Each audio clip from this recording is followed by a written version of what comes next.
Hey coin collectors, it's DC on the Big D, and it's the 1980 Kennedy half dollar from the United States of America. Liberty at the top, 1980 at the bottom, In God under Kennedy's chin, and We Trust underneath his neck. And then way down here you'll see that there is a mint mark, and this of course is in the days of the filled P's and the filled D's. And if you look at this one, you can see the way the light hits it, it actually dents the coin. They hit it so hard with the mint mark. So if you're looking for an open P or a clear P on one of these, not going to find it very often. They just kind of smushed them in. And then, of course, there's the D for the Denver Mint, and we can see the D difference between the D and the P, quite a difference. You can tell even when they're used or worn down, you can tell. And then the last one that they made was at the San Francisco Mint, and you can see that S there. Just a really nice S from 1980, and that definitely isn't smushed or beaten into the coin. And this, you can tell this is a deep cameo version of the 1980 San Francisco Mint proof coin.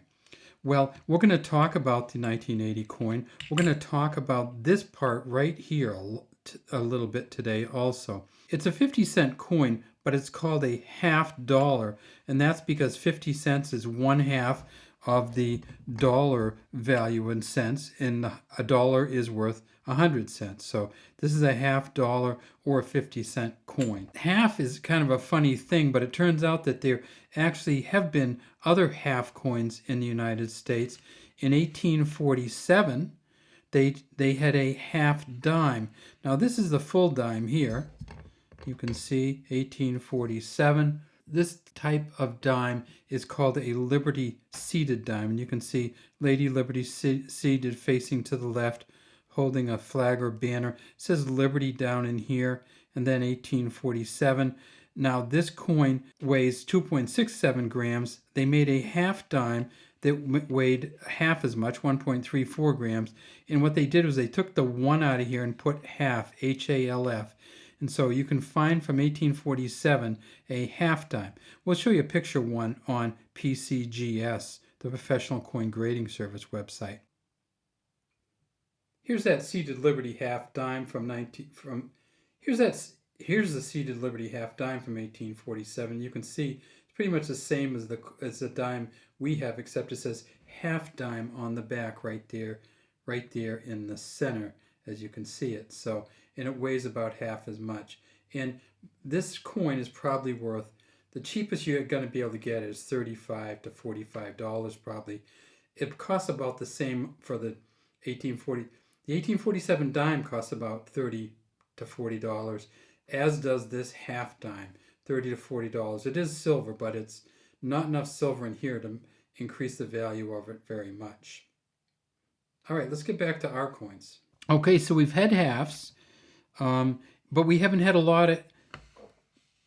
Okay, so we've had halves,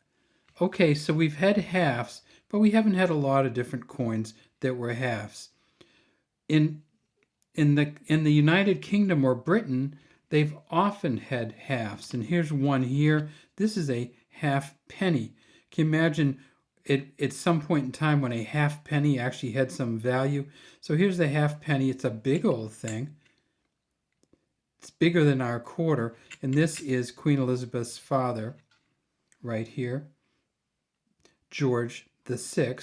And then, of course, Queen Elizabeth was actually on a half penny, and there she is right there when she first became queen, the young portrait of Queen Elizabeth II. And this is the 1967 half penny, the last year they made the half pennies for general circulation. So half penny, half dollar, and how many did they make, and what are they worth? Well, let's start with the Denver one. At the Denver Mint, they made 33.5 million half dollars. At a Mint State 65, it's worth about $20.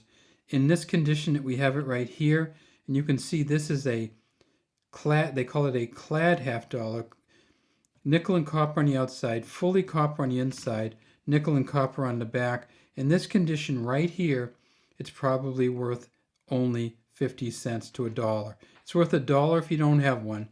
It's worth 50 cents if you have a bunch of them, because You can generally get these very cheaply, and you can sometimes go to the bank and ask for some rolls of half dollars or boxes of half dollars and go through them and find many of these.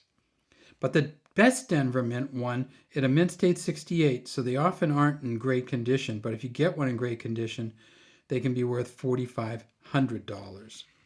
They made them at the Philadelphia Mint too, and that would be the P down here instead of the D. At Philadelphia, they made 44 million.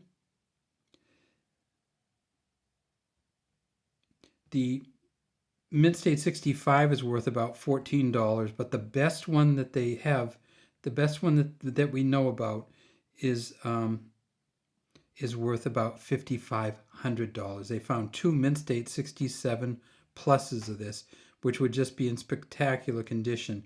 Be like this coin, except you could see everything and it was shiny and hadn't been touched and didn't have these scratches on it.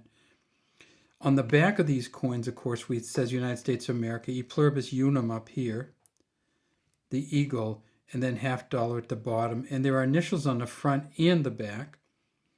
On the back, you see the initials of FG for Frank Gasparo.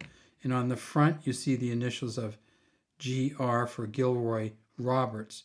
Those were the two engravers of this coin. And if you want to know how many of these little lines are on here, they call these reeds. There are 150 of these on the half dollar. It weighs 11.3 grams and it's 30.61 millimeters in diameter. What difference does it make if it weighs 11.3 grams? Well, there are some coins from 1980 that are only 10.88 grams instead of 11.3.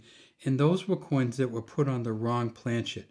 They were actually put on a Susan B. Anthony planchet. So if you ever find a 1980 coin that weighs 10.88 grams instead of 11.33 or 11.31, then you have a coin that's worth lots of money, certainly hundreds of dollars. What about the proof coins at the San Francisco Mint? Well, this is just a beautiful proof coin. And one of the reasons that we can touch it and look at it like this is because the container, the package it was in was broken. But also we can touch it and look at it like this because these are not incredibly valuable coins. The best one possible for one of these coins is called a proof 70. But you can get a proof 69 from 1980 sometimes for $10 or under. And it would look something like this. This is a PCGS proof graded coin. So it's proof 69 from 1983. And when you look at this, you see, well, that's a whole lot of packaging and a whole lot of care, and it has all these specialty things on it. But this cost us a little over $7 for an 83. And you can get the proof 69 from 1980 for somewhere around $10 or $10 plus sometimes. They made 3.5 million of these at the San Francisco Mint. The most expensive one you can get, a proof 70, is worth about $40. So if you're looking for these, the proof coins are not going to be hugely valuable. You'd do better to get a really good quality Philadelphia or Denver coin. And then you could probably get into the hundreds of dollars. And one of the reasons for that is because the proof coins are all going to be pretty good. They do a lot of care with them. They polish them special. You can only get them in a proof set. Where these coins, circulating or business strike half dollars, they make tens of millions of them. And it's awful hard to get a really good quality one. All right, that's all we have from the Big D Coin Channel. This is DC saying we hope you subscribe to the Big D Coin Channel and put any comments you have in the comment section.